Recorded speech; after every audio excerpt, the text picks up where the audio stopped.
Hey there! Today we're diving into a topic that's incredibly personal and becoming more and more common: surrogacy. It's a journey that really sits at the crossroads of science, law, and that very human desire to build a family. So let's get into it. Just think about that for a second. It's a question so many people face. Whether it's because of infertility, a health condition, or maybe you're in a same-sex male partnership, the road to becoming a parent isn't always what you'd expect. So what do you do? Well, for a growing number of people, the answer is this complex journey called surrogacy. But as we're about to see, it is so much more than just a simple arrangement. It's a full-on medical, legal, and emotional odyssey. All right, to really wrap our heads around this, we've got to start with the basics. We're going to focus on the type you hear about most often these days, gestational surrogacy. Okay, so here is the absolute key point: the genetic connection, or rather, the lack of one. In gestational surrogacy, the person carrying the pregnancy, she's called the surrogate or gestational carrier, has no genetic link to the baby. The embryo is made using an egg from either the intended mother or a donor, and sperm from the intended father or a donor. And that brings us to this really important distinction. See, there's another type, traditional surrogacy, where the surrogate does use her own egg. That makes her the biological mother. And you can imagine that genetic link creates a whole different world of legal and emotional challenges, which is exactly why gestational surrogacy has become the go-to path for most people. There's one more big difference we need to talk about, and it all comes down to motivation. On one hand, you have altruistic surrogacy. That's where the carrier is just reimbursed for things like medical bills and other costs. But then you have commercial surrogacy, where she gets paid a fee for her role, on top of expenses. And that single difference, it's right at the heart of so many of the legal and ethical debates we're going to get into. So who are the intended parents on this journey? Well, it's a really diverse group of people. You have folks dealing with infertility, or maybe they have a health condition like heart disease that makes pregnancy way too risky. It's also become such an important option for same-sex male couples, single men, and transgender people who want to build their families. Now, one thing is for sure. This is not a journey anyone takes by themselves. A successful surrogacy requires a whole team of dedicated, supportive people. You know that saying? It really, really does take a village.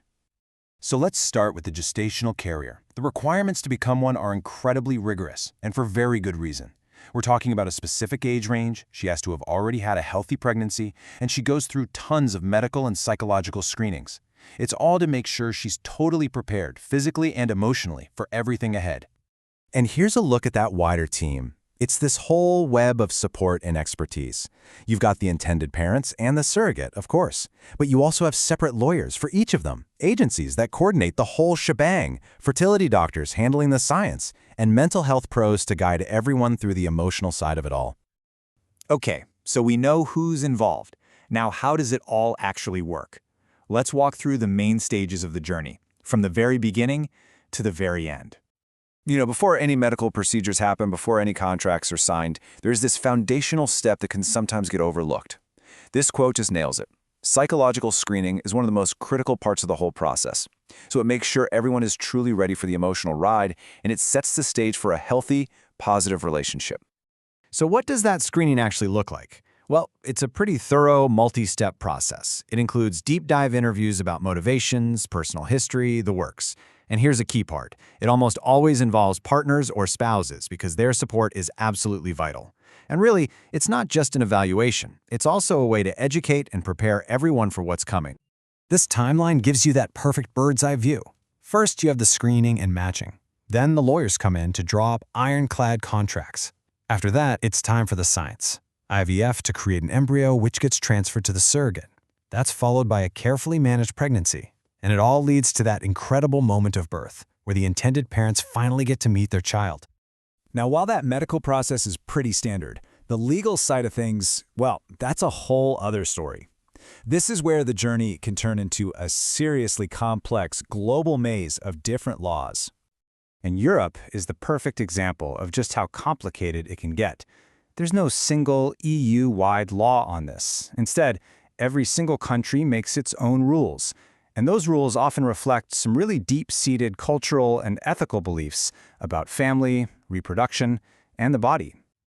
This table just lays it all out so clearly. You've got some countries, like Greece and Ireland, that say, okay, altruistic surrogacy is allowed.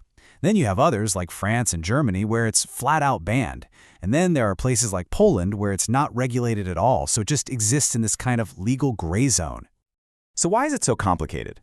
This right here gets to the absolute heart of a legal challenge. For literally centuries, the law has been built on this old Roman principle, mater semper certa est. It basically means the mother is always certain. The person who gives birth is the legal mother, period. Gestational surrogacy completely turns that ancient idea on its head, and it forces our legal systems to ask, okay, what does it even mean to be a parent? These massive legal differences create a phenomenon that people call reproductive tourism. Just to give you an idea of the scale, at its peak, India's commercial surrogacy industry was estimated to be worth over $400 million a year. Why? Because intended parents were traveling there from countries where the laws were way more restrictive. And this, of course, leads us right into the huge ethical debates. And let me tell you, there are no easy answers here. You've got these really tough questions, like when there are big wealth gaps, does commercial surrogacy risk exploiting vulnerable women? Does putting a price on it turn pregnancy into a commodity? And what about the child's right to know about their origins? These are the challenging conversations happening all over the world right now. So to pull it all together, surrogacy is this profound journey. It's a medical marvel that lets people build families when they otherwise couldn't. It's all built on a massive foundation of trust and guided by an incredible team. But it also has to be navigated through this really complex and ever-changing world of laws and ethics. Which leaves us with one last, really fascinating question to think about. As science keeps pushing forward and our ideas about what makes a family keep evolving, how are our laws going to keep up? How will we define what it even means to be a parent in the years and decades to come? It's a huge conversation, and honestly, it's one that's only just getting started.